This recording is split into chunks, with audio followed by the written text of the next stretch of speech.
ഇപ്പോൾ റിട്ടയർഡ് ആയിട്ട് 2 വർഷത്തോളമാകുന്നു. പോലീസ് ഡിപ്പാർട്ട്മെന്റിലെ തന്നെ ഷെർലക് ടോം എന്നാണ് സാറിനെ കുറിച്ച് പൊതുവെ വിശേഷിപ്പിച്ചിരുന്നത്.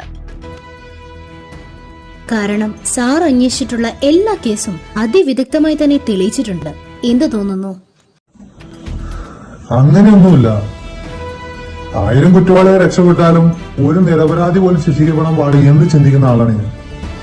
അതുകൊണ്ട് തന്നെ പൂർണ്ണമായ തെളിവുകൾ കണ്ടെത്തിയ ശേഷം മാത്രമേ ഞാൻ ഒരാളെ അറസ്റ്റ് ചെയ്യുള്ളൂ. അതിൽ ഇതുവരെ ഒരു പിഴവും സംഭവിച്ചിട്ടില്ല. വെൽ, സാറിന്റെ ഔദ്യോഗിക ജീവിതത്തിൽ സാറിനെ ഞെട്ടിച്ച എന്തെങ്കിലും കേസ് ഉണ്ടായിട്ടുണ്ടോ? I think in 2002